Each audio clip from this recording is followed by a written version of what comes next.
What I love about where I'm at is that it's fitting my ADD.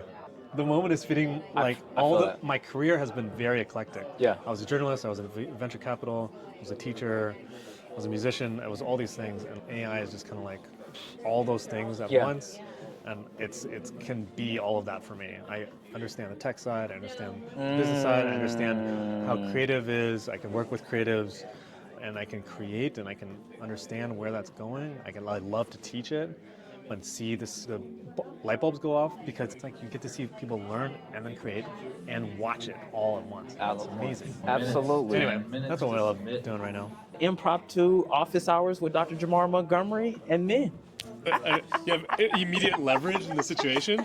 You don't think that's rude on your part? You got handsome men here. You got handsome men here, right? So now, Men or min? double entendre. There we go. There we go. Man, But let's talk about Trump. I've met with him. You've met with? Yeah. Wow. So everybody talks about, you remember when Kanye met with Oh my God. Trump, and Oh dear. they always talk about Nick Fuentes, they never talk about me. What? Wait, but that's what Kanye said? They don't talk about you because Yeah. you were there. Yeah. I was Damn. there. There's an you were there article. that day. Kanye, Nick Fuentes was an afterthought. Wow. Yeah. What's his name? Milo Yiannopoulos insisted that Nick Fuentes come. He's gay, Milo. right wing. Milo, yeah. Where they were protesting him in UC Berkeley. Like Yeah. 5 years ago or something. Yeah. Okay. Yeah. Anyway, wow, you were there. Yeah. That's crazy. Kanye asked me to be there as an advisor, and then Damn. Milo was like, "Oh, can Nick come?" Blah blah blah. See, you're not racist enough. That's why you didn't get the play. That's exactly back then. That's exactly what it was. That's Probably exactly was. what it was. Yeah. Yeah. And I didn't know who Nick Fuentes was. Right. At the time, I found out who he was when I was on the plane. We were on the plane my on the way God. there. On the way there. Yeah. Oh, I cannot imagine being. Wow. Yeah, I can't man. imagine flying into that. That must have been nuts. I've been in hairier situations. Really? I've been in hairier situations. Just the fact of being there when Kanye asked Trump to be his vice president. That was wild. That's wild. Yeah. That's wild. Trump calling Kim Kardashian a nasty woman. Wow. Yeah, that. Oh. Yeah. Oh dear. I have a whole thing with that too. Really? Yeah, absolutely. With Kanye? Or Absolutely. Oh, really? Yeah, he called me about developing the blockchain curriculum for.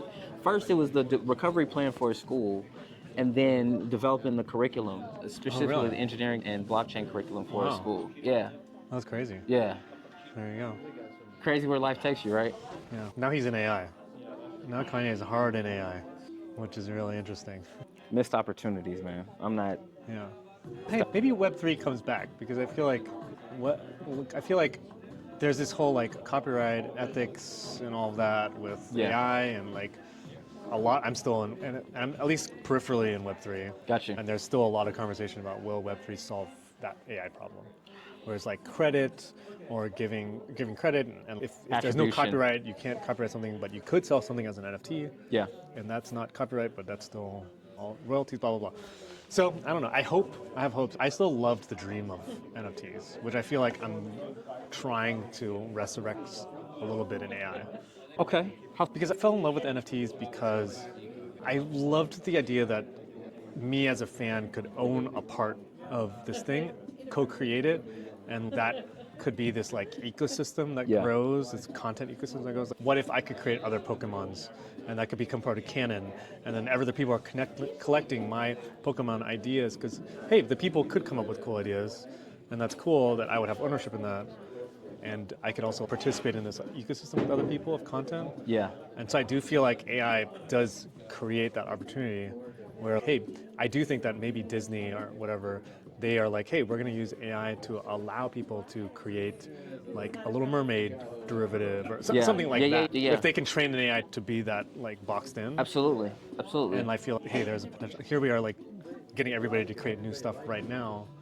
Like, why imagine this going like nuclear and everybody being able to do this faster and better? Like, why wouldn't you have a scenario where everybody is like able to create their own worlds? I like to call it like GMCU, Okay. like Grandma's Cinematic Universe. Yeah, Like, yeah. I feel like everybody at some level is going to be able to start doing it. It's going to, because it's going to go in, my theory is that it's going to go in two directions. It's going to go in the direction of more casual users are going to be able to do it faster and easier. It's just going to get easier because there's just an incentive to make it easier for everybody. Gotcha. And then there's the opposite direction where it's like Hollywood and brands are going to want like better and better tools for more specific, more granular, more high fidelity, 4K, blah, blah, blah. Yeah. And that's going to be the other direction of AI. Both are going to be true. And then how do they like intermix is like a big question to me. Gotcha. And I feel like that intersects a little bit with the philosophy of Web3. Maybe not the execution of Web3, which is very like extractive in the end, but democratization of compute. Yeah. And so that you may not necessarily be able to have a 4K movie or something, but you as anybody can be a creator and really unlocking that for any and everybody, and then how you deal with it in a very specialized way. Now that's, if I'm hearing you correctly. Yeah. Where do you find yourself in that spectrum? I think I'm also just like day to day. Yeah. Because AI moves so fast, right? Yeah. And I feel like I try to be on the edge of it as much as I can. That's difficult. Yeah, and traveling around teaching people and also like working with clients and working with musicians to commercials to make stuff is also keeping us at the edge, but also every other day there's some other section of AI that's being updated in the video space, in the image space and content, entertainment that is Look up on wild. Hugging Face and it's just crazy. Yeah. And who knows where the ecosystem is going to land, because I think last year it was like Sora was like this potentiality. Yep. And then 8 to 9, 10 months later, they finally launched. But in that time, everybody else has launched, just completely changed the space. Yeah. And then Midjourney, and then suddenly Kriya, and then Flux, and then suddenly 1 week ago, it's like Sora drops image, and then everything's changed again. Everybody's thinking about it differently, and I feel like I am just like desensitized now. I'm just like, okay, I'm just used to just that, and I feel like as a result, I'm very agile. I feel agile. Okay. Like I feel ready to just jump to the next thing. Yeah. And try to figure out where that fits into a given workflow that I'm using with a client, or like that I'm teaching to new people. Like, I just like being in that mix. Got you. I got you. Being able to actually apply it and apply it in a way where when you teach, it seems almost like you're learning at the same time when you're teaching, or being able to maybe fine-tune some of the things that you have worked on, because now it's okay. Totally. Your students are experimenting with something that you showed them, and now provided you an even different. Yeah. Everybody comes to it differently, and I learn something new from them. Some people here are like expert professionals in other areas of entertainment content, and I'm just like watching how they do it. I'm like, oh, I didn't know that was possible. I didn't know whatever. And I think Richard Feynman he said that like teaching has made him more sharp. Made him a better researcher. Yeah. And I think there is truth to that. Like having to teach, having to interact with new tools, like then applying. I don't like where the space is going to end up. I don't know where I end up necessarily in that. I think like even this event, are we becoming an experiences company, right? Or are we becoming a content accelerator? Or are we becoming an education company? Or are we have to be a little agile there too. Yeah. I think it's more obvious with my agency. It's okay. We have clients. The only question is like, how do we educate the clients on what is possible and what's not possible? Okay. Some clients think everything's possible, and then some clients don't dream enough because they don't realize what's fully. Got you. So it's kind of this weird push and pull. Yeah. It's like some clients want a very specific shot to happen. It's like, sorry, that can't happen. But you could have your character like fly into space. Yeah. And you didn't think you could do that. Yeah. So that's a funny dynamic. But that's like more obvious. Gotcha. But where this is like almost like an AI first, like events, experiences, education thing. Yeah. And we're flying. I'm like you heard earlier. I'm just coming from Tokyo. Yeah. And then tomorrow or next week I'm going back to LA, and like I was just in Atlanta like last week. I was in Atlanta last week too. Oh really? Yeah. There's an AI film festival. Oh, I wish I would have known about it, because I definitely would have showed up, because I was at the Atlanta Blockchain Center. Oh, really? Yeah, just across the street probably. But Buckhead. It was in Buckhead, yeah. Son of a... But I'm coming back to Atlanta in end of May. Okay. I'm very curious about Atlanta, because it's got the tax credit for the film stuff. Yep. I guess there's a good XR contingent in Atlanta, and I don't know. And Atlanta's like a big center of culture. Yep. So like, how does that intersect? Because it's interesting that music is a big, Like, I've been interacting with a lot of musicians who they're like, I want a music video once a week or like once a month. So, okay, I don't know if that's possible quite yet, but yes, we can do things way faster. Yeah. And so that's, okay.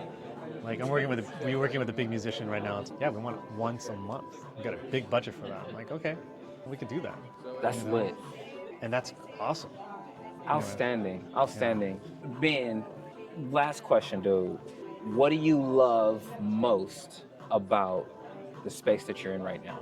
I think a few years ago I was on a sabbatical because I left this company that I co-founded and I was just not feeling great Yeah. in my headspace. And I'd moved to LA to get into entertainment and I got pulled right back into tech, which I do love, don't get me wrong, but I'd moved to LA to be in science fiction somewhere. Okay. And then I took that sabbatical, I went to New Zealand for a few months and I was traveling around a lot.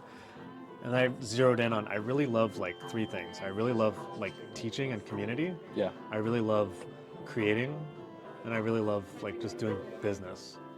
And that happened to intersect with AI as it was like, and I was like, ooh, this is perfect. AI is very dynamic and I can adapt because I'm a tech person. Yeah. I understand that. And it's also unlocking creativity in a way that, hey, I came to LA and I was like struggling to figure it out. Like LA is like it's like everybody has a different story about how they got into the thing that they got into in LA. Yeah. There's no, coming as a tech person, tech is very like formulaic. It's like you're an engineer, you become an engineering manager or whatever it is, or marketing, all these clear lines.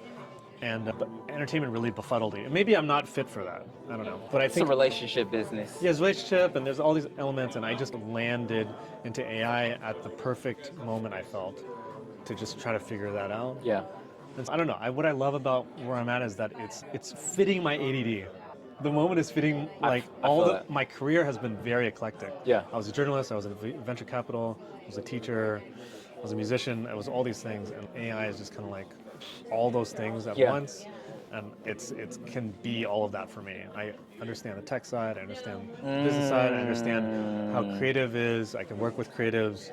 And I can create and I can understand where that's going. I love to teach it and see the light bulbs go off. We taught in Fordham once and we did this huge thing at Fordham and they were like, that was the funnest like outside event they'd ever done. Absolutely. You know? Because it's like you get to see people learn and then create and watch it all at once. It's amazing. Absolutely. So anyway, that's what I love doing right now. Dude, I really appreciate that. I really appreciate you sharing that with me. I've had a pretty eclectic career for myself, and so like just being able to be in a space that allows me to octopus my way into all these different areas with the nucleus of it being AI. Right. AI and creativity. Right. AI and my creativity. So thanks, man. I really appreciate you sharing your story, man. You gotta come on my podcast. Absolutely. Yeah. Absolutely. Just let me know. Yeah, please. Let me know. I'd love Definitely. to. Yeah, because I just dominated the conversation. So. Nah, man. I'm here. I was here to ask you questions, and man, you just jumped straight in. So I really appreciate that. Well, thank you. Really appreciate that, man. Yeah, I appreciate your questions. Thanks, a lot, man. Absolutely. Yeah. All right. All right, there we go. That is Impromptu Office Hours with Dr. Jamar Montgomery and Minh. Yeah. Thank you, y'all.